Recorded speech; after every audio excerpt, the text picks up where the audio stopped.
Hi everyone, welcome to the channel After All That Years. 7 years of marriage vanished the moment I saw those text messages on my wife's phone. My name is Michael, and I thought I knew everything about trust, until Lisa showed me just how wrong I could be. It began with what seemed like an innocent comment over dinner. Lisa was cutting her chicken, not really looking at me, when she mentioned some work gathering coming up that Friday. "Just a few people from the office," she said, her tone oddly casual. Nothing major, really. Something about the way she said it didn't sit right. It wasn't the words themselves, but the careful way she delivered them, like she was testing how I'd react. "Maybe we should skip it," I suggested, setting down my water glass. "We've been a bit disconnected lately. Might be nice to stay home together." She looked up then, and I caught a flash of irritation in her eyes. "Michael, it's just a work function. I don't need your approval to attend." I wanted to say more, to explain why something felt off about the whole thing, but I held back. The conversation died there, and she didn't mention the party again until Friday evening. That night, Lisa came home from work and barely acknowledged me. She went straight upstairs and emerged 20 minutes later in a sleek black dress I'd never seen before. She looked stunning, dressed like she was heading to some upscale gala rather than a casual office get-together. "You're really going through with this?" I asked, trying to sound neutral. "Yes," she replied curtly, grabbing her purse. "Don't bother staying awake for me." And just like that, she was gone. I spent the evening in the living room, my mind churning. Lisa wasn't typically secretive or dismissive. Sure, we'd had our rough patches lately, but nothing that would explain this sudden coldness. I considered texting her, maybe calling to check in, but something stopped me. Instead, I decided to do something I rarely did. Absolutely nothing. I watched some television, ignored my phone completely, and went to bed without waiting for her return. The next morning, I woke up alone. Lisa hadn't come home. My stomach twisted as I checked my phone. No messages, no missed calls, nothing. By noon, my patience was wearing thin, so I called her. To my surprise, she answered.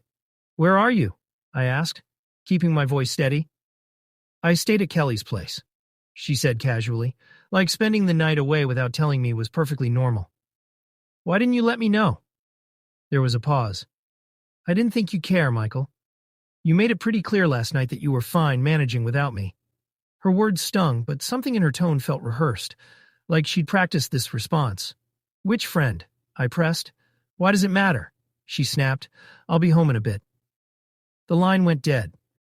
When Lisa finally returned that afternoon, she was all smiles, acting like the previous night's tension had never happened. "You seem cheerful," I observed, my tone sharper than intended. "Why wouldn't I be?" she replied, tossing her purse on the couch. I wanted to press further, to demand explanations, but something inside me said to wait.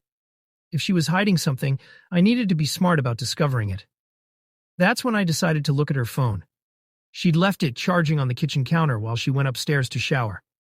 My hands trembled as I picked it up, half hoping I wouldn't find anything, half dreading what I might discover.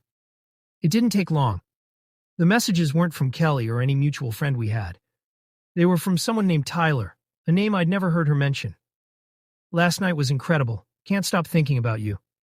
I wish we didn't have to be so careful about this." My stomach dropped as I scrolled through their conversation. There were photos too, selfies of the two of them at what looked like the party, her hand resting on his chest, both of them laughing like they shared some private joke. I set the phone back exactly where I'd found it, my hands shaking. My mind raced with questions, but one thing was crystal clear. My wife hadn't just attended a work party last night. She'd been with him. After seeing those messages, I felt like someone had punched all the air out of my lungs. My chest felt tight, my hands wouldn't stop trembling, and the kitchen suddenly felt too small. But I couldn't confront Lisa yet. If I wanted the whole truth, I had to stay calm and think strategically. I placed her phone back on the counter exactly as I'd found it, then sat on the couch, trying to steady my breathing. When she came downstairs, towel drying her hair, she seemed completely at ease. "Everything all right?" she asked casually, glancing in my direction. I forced my expression to remain neutral. "Yeah, just thinking through some work stuff." She nodded, picked up her phone, and headed to the bedroom. If she suspected I'd seen the messages, she gave no indication. That night, as she scrolled through her phone in bed, I kept replaying those text messages. "Last night was incredible. Can't stop thinking about you." Who was Tyler? How long had this been happening? And why did she feel so comfortable lying straight to my face? Sleep was impossible. Long after Lisa had drifted off, I lay there staring at the ceiling, trying to piece together how long I'd been blind to what was happening. The next morning, while Lisa was in the shower, I decided to dig deeper. If Tyler was connected to her work, there had to be evidence somewhere. I opened her laptop and checked her work email. Sure enough, there he was, Tyler Morrison from the Chicago branch. Their email exchanges started professionally enough, but as I scrolled back through older messages, the tone gradually shifted. "Can't wait to see you again. That conference was the best part of my year. You're even more amazing in person than I imagined." So it had started at a work conference. My chest tightened as the timeline became clear.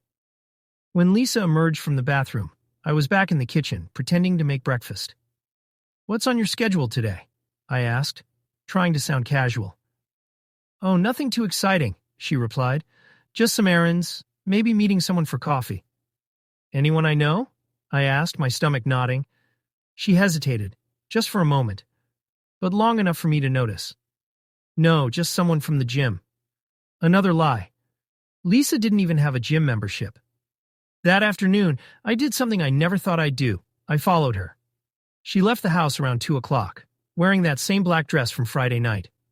I waited a few minutes, then got in my car and trailed behind at a safe distance. She drove to a small cafe downtown, parked, and went inside. I stayed in my car, heart pounding, and watched as she took a seat by the window. A few minutes later, a man walked in, tall, confident, with the kind of easy charm that draws attention. He walked straight to Lisa's table, leaned down to kiss her cheek, and sat across from her. It was Tyler. Rage flooded through me as I gripped the steering wheel.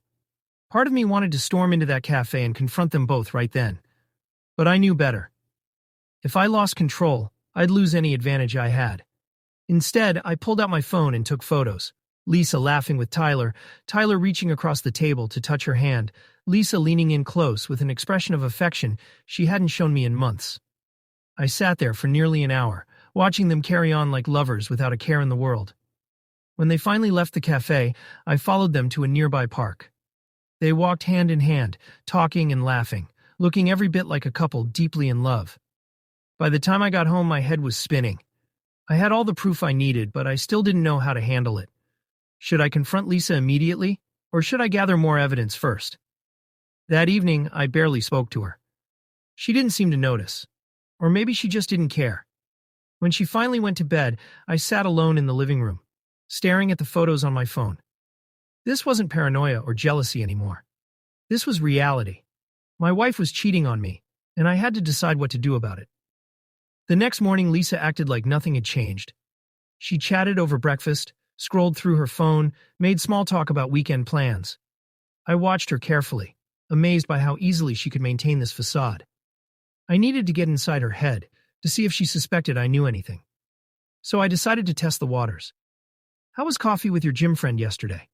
I asked casually while cleaning up after lunch. Lisa froze for the briefest moment, her hand stopping mid-motion as she reached for a dish. Then she recovered quickly. "It was fine," she said, not meeting my eyes. "Just catching up, nothing special." I nodded as if I believed her, but inside, my suspicions solidified. She was lying, and she knew it. Over the next few days, I began dropping subtle hints, little comments designed to make her uncomfortable. "You've been going out a lot lately," I'd mention when she returned from work late.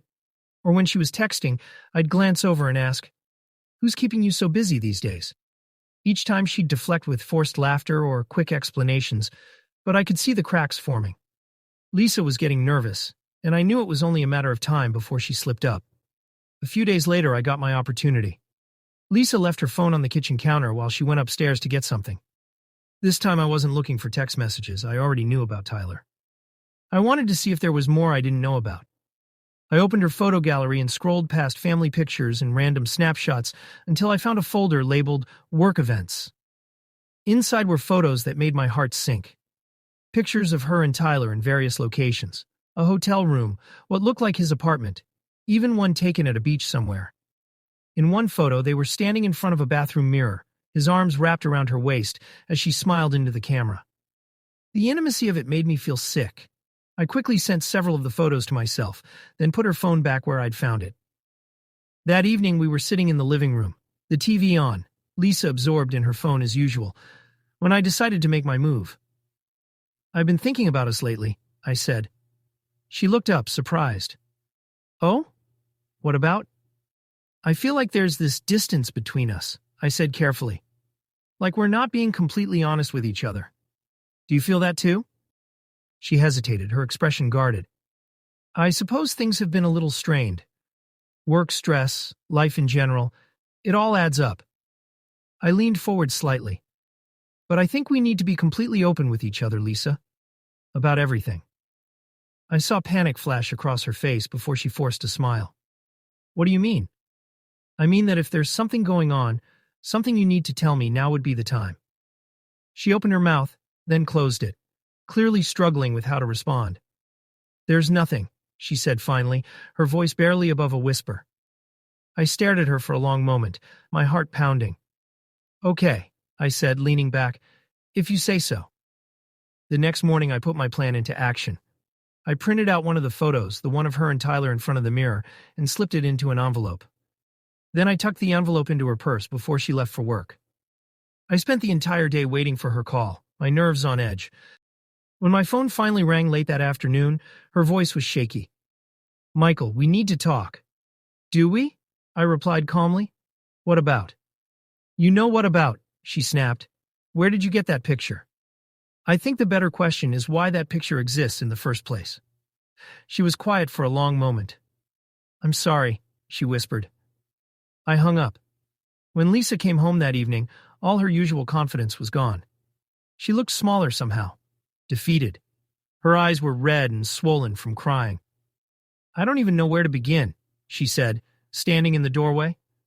I crossed my arms, keeping my expression cold. "Try the beginning." She sat down heavily on the couch, her hands shaking. "It started at a work conference," she admitted. "I didn't plan for anything to happen, but it did. And then I didn't know how to stop it." "Didn't know how to stop?" I repeated, my voice rising. "You mean you didn't want to stop?" She flinched but didn't argue. "I've been such a fool, Lisa," I continued. "I trusted you completely. I built our life around that trust. And this is how you repay me?" She started crying, but I felt no sympathy. Not this time. "I'm sorry," she sobbed. "I don't expect you to forgive me, but I need you to know that I regret it. I regret all of it."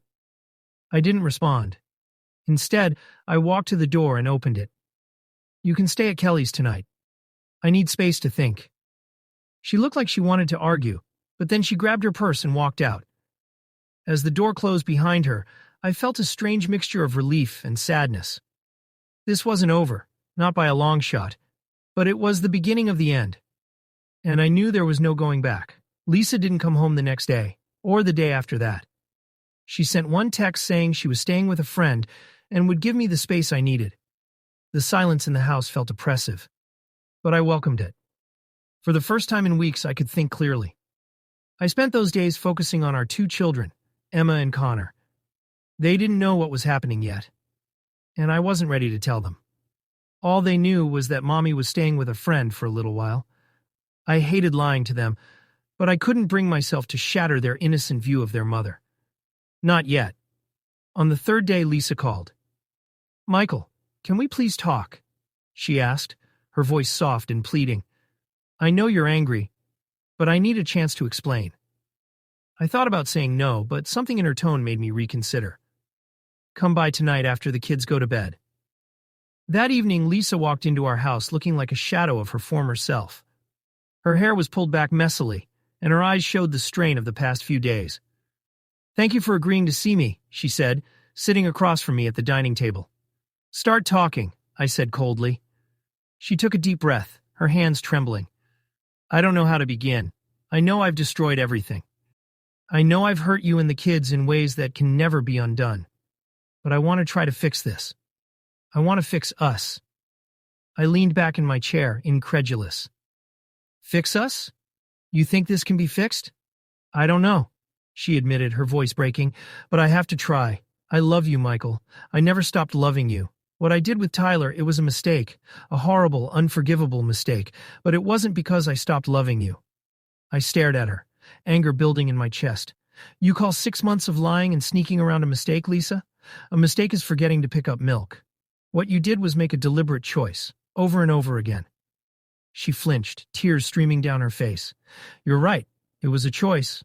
The worst choice I've ever made. For the next hour, she told me everything. How the affair with Tyler had started at a work conference, how it had spiraled into something she couldn't control, and how she'd convinced herself it wouldn't affect our family.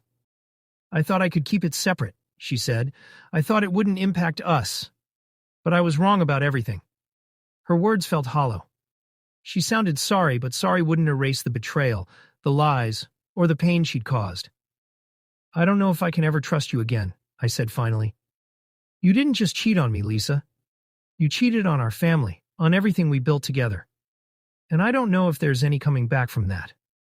She nodded through her tears. I'll do whatever it takes, Michael. Whatever you need me to do.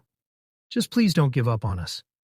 After she left that night, I sat alone in the quiet house, looking at our wedding photo on the mantel.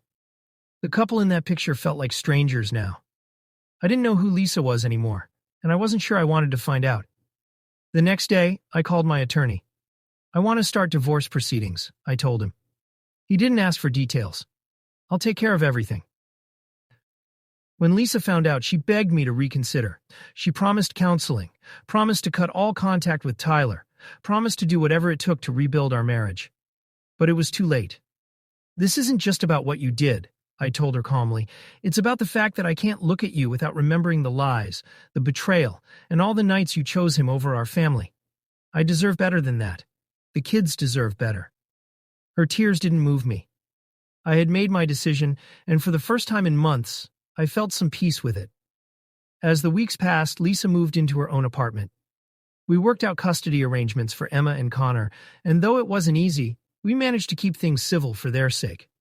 My relationship with Lisa was over, and I wasn't sure what the future held. But I knew one thing for certain. I wouldn't let her betrayal define the rest of my life. The hardest part was telling Emma and Connor about the divorce. They didn't understand why it was happening, and I struggled to explain it without destroying their image of their mother. Your mom and I still love you both very much, I said, sitting with them at the dining table. We're just going to be living in different homes from now on. Emma, always the more emotional one, burst into tears. But why, Daddy? Why can't we all stay together? I swallowed the lump in my throat. Sometimes grown-ups need to make difficult decisions. But this doesn't change how much we love you. You'll always have both of us. Connor stayed quiet, staring down at the table with his small fists clenched. He didn't cry, but I could see the confusion and hurt in his eyes. It broke my heart, but I knew staying together in a broken marriage would have caused them more harm than good. Lisa moved out the following week. The first weekend the kids stayed with her, the house felt unbearably empty. I spent the evening pacing, checking my phone constantly in case they needed me. They didn't call, but when they came back Sunday evening, Emma ran up and hugged me tightly. We missed you, Daddy, she said. Connor, always trying to be tougher than his years, nodded and said, Mom's place is okay, but it's not home. Hearing that was bittersweet. I wanted them to feel comfortable wherever they were, but part of me was relieved they still thought of our house as home. In the weeks that followed, I threw myself into creating a new sense of normalcy. I focused on work, took the kids on weekend adventures, and even started going to the gym again, something I'd neglected for years. One Saturday morning, while making pancakes, Emma looked up at me and said, Daddy, you seem happier now. Her words caught me off guard. What do you mean? You smile more, she said simply. Connor nodded in agreement. Yeah, you don't look sad all the time anymore. Their observations hit me harder than I expected. Had I really been that distant before? I guess I am happier, I admitted, ruffling Connor's hair. It's because I have you two. They both grinned, and for the first time in a long while, I felt like I was doing something right. Lisa, to her credit, was trying. She attended every soccer game, every school event, and made an effort to be present for the kids. We communicated only when necessary, mostly about schedules and the children's needs. But our conversations remained civil. One evening after I dropped the kids off at her apartment, she hesitated before closing the door. Michael, she said softly. Thank you. For what? I asked, genuinely confused. For not turning the kids against me, she replied, her voice shaky. I know I don't deserve it, but it means everything to me. I didn't respond immediately. Part of me wanted to tell her I wasn't doing it for her. I was doing it for Emma and Connor. But instead, I just nodded. They deserve the best from both of us. She gave me a small, sad smile and closed the door. As the weeks turned into months, I found myself thinking less about Lisa's betrayal. The anger that had consumed me was slowly being replaced by acceptance. What she did was unforgivable, but holding on to that pain wasn't helping me or the kids. One evening I got a text from an old college friend, Brian, whom I hadn't spoken to in years. Hey, heard about everything. Let's grab a drink sometime. I hesitated before replying, Sounds good. Let me know when. It was a small step, but it felt like the beginning of something new. The following weekend, after dropping the kids at Lisa's, I decided to take a walk through the park near our old house. It was a place we used to visit as a family, and being there alone felt strange at first. But as I walked the familiar paths, I felt a sense of peace wash over me. Life wasn't perfect, but it was moving forward. And for the first time in a long time, I felt ready to move with it. Life gradually found its rhythm. Between work, taking care of Emma and Connor, and rebuilding my sense of self, the days became less about surviving and more about actually living. Still, there were quiet moments. Evenings when the kids were with Lisa, or when I'd pass places that held memories of our family, when the weight of everything would settle back in. But I'd learned that pain doesn't last forever, as long as you don't let it consume you. It was during one of those quiet evenings that Brian and I finally met for that drink. He chose a small bar downtown, the kind of place that was busy enough to mask awkward silences, but not so loud you couldn't have a real conversation. Man, it's good to see you, Brian said, greeting me with a firm handshake. You look better than I expected, honestly. I laughed, shaking my head. Thanks, I think. We grabbed beers and found a corner booth. It didn't take long for the conversation to turn serious. So, Brian said, leaning back, Lisa, what the hell happened? I gave him the condensed version, enough to explain the situation without diving into all the painful details. That's brutal, he said, shaking his head, but honestly, you seem like you're handling it better than most people would. I shrugged. What choice do I have? I've got 2 kids who need me to keep it together. Falling apart isn't an option. Brian nodded thoughtfully. Still, you're allowed to think about yourself too. When's the last time you did something just for you? I paused, realizing I couldn't remember. My life had revolved around the kids, work, and dealing with the aftermath of the divorce. Exactly, Brian said, reading my expression. You deserve a life outside of all this, Michael. Don't forget that. His words stuck with me long after I got home. For so long I'd been focused on just getting through each day that I hadn't considered what I actually wanted from life moving forward. The next day, I made a decision. I signed up for a gym membership, something I hadn't had since before the kids were born. At first it felt awkward walking into a place filled with people who seemed to have their lives together while I was still figuring things out. But as the weeks went on, it became something I genuinely looked forward to. It was at the gym that I met someone unexpected. Her name was Rachel, and we kept running into each other during the evening sessions.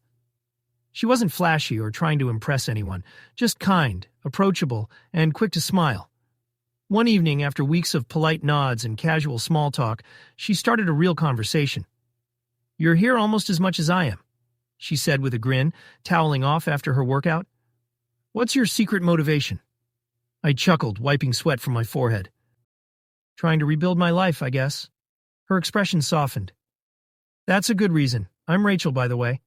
Michael, I replied, shaking her hand.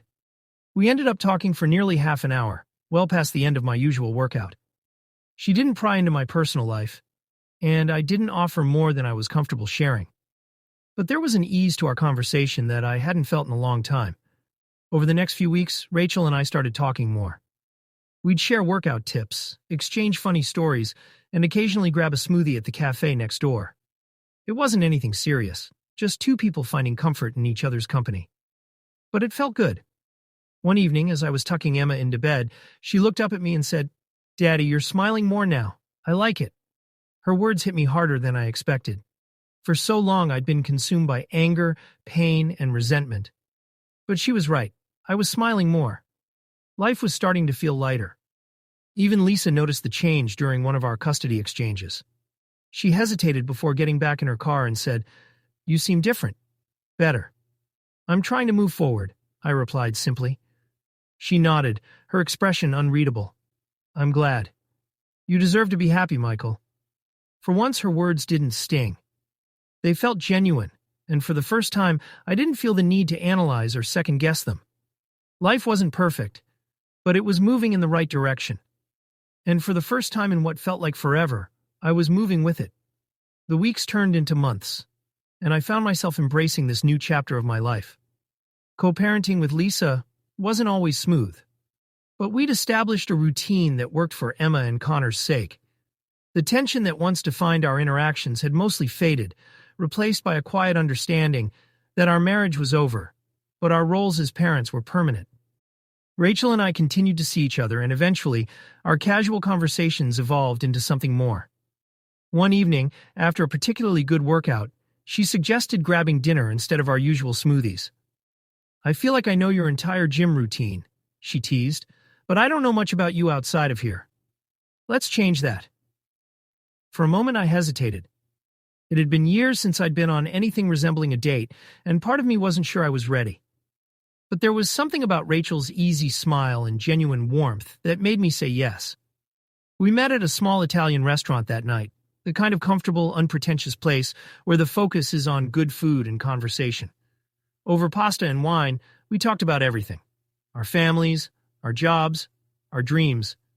She told me about her work as a teacher, her love for hiking, and how she'd navigated her own share of heartbreak. "I like how much you care about your kids," she said, her voice soft. "It's rare to see someone so dedicated to their children." Her words caught me off guard, but I smiled. They're my world. Everything I do is for them. As the evening progressed, I realized how easy it was to talk to her. There were no awkward pauses, no pressure to impress, just comfortable conversation with someone who seemed to genuinely enjoy my company. After that night, Rachel and I started seeing each other more regularly. It wasn't anything serious. We both made that clear from the start. But it was nice to have someone to share meals with, to laugh with, to feel normal around. For the first time since my marriage ended, I felt hopeful that life could be more than just managing the aftermath of betrayal. Meanwhile, Lisa had begun to rebuild her own life. She'd started therapy and joined a support group for people who had made mistakes in their relationships. One evening, during a custody exchange, she surprised me with a heartfelt apology. "I know I've said this before," she began, her voice steady, "but I want to say it again. I'm sorry, Michael. For everything. For the lies, the pain, the mess I made of our family. I know I can't change the past, but I hope someday you'll be able to forgive me." Her words seemed sincere, but I wasn't sure how to respond. Forgiveness wasn't something that came easily, especially after everything we'd been through. "I appreciate that," I said finally, "and I hope you're finding your own way forward." She nodded, a mix of relief and sadness in her expression. "I am. I just wanted you to know that I'll always regret what I did to you and to us." Over time, the kids began to adjust to their new reality. Emma's grades improved, and Connor became more confident in his soccer games.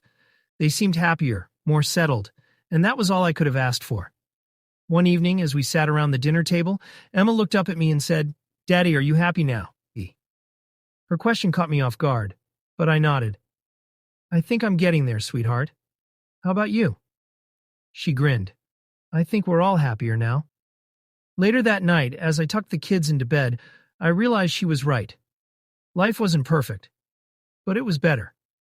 The pain of the past was still there, but it no longer defined me. I was moving forward, one step at a time, and for the first time in a long time, I felt like I was exactly where I was supposed to be. It's strange how life has a way of surprising you. A year ago, I couldn't imagine a future where I wasn't weighed down by Lisa's betrayal, where every day didn't feel like a struggle just to keep my head above water. But here I was, sitting at the park with Emma and Connor on a sunny Saturday afternoon, watching them chase each other around the playground, their laughter filling the air. Lisa and I had found our rhythm, not as husband and wife, but as co-parents. The bitterness that once colored every interaction had largely faded. We weren't friends, and probably never would be, but we'd reached a place where we could make decisions together for the kids without tension. Rachel had also become a meaningful part of my life. We weren't rushing into anything, but the time we spent together felt natural and easy. She understood that my priorities would always be Emma and Connor, and she respected the boundaries I'd set around that. One evening after dinner at her place, she asked me a question I hadn't expected. "Do you think you'll ever fully forgive her?" she said quietly. I paused, setting down my wine glass. "Lisa." She nodded. I thought about it for a moment. I don't know if I'll ever completely forgive her. What she did changed everything. It broke something in me that I don't think will ever be fully repaired. But I've let go of most of the anger, for the kids' sake and for mine. Maybe that's as close to forgiveness as I'll get. She smiled, reaching for my hand. That's more than most people would be able to do. Eventually, Rachel met Emma and Connor. It wasn't some big, dramatic moment, just a casual introduction during a trip to the park. To my relief, the kids took to her immediately. Emma asked if Rachel could join us for ice cream, and Connor spent the afternoon trying to impress her with his soccer skills. Watching them interact filled me with a hope I hadn't dared to feel in a long time. Not just hope that things could be okay, but that maybe someday they could even be good. I don't know what the future holds, but for now, we're healing. The kids are laughing again. I'm smiling again. And that's enough.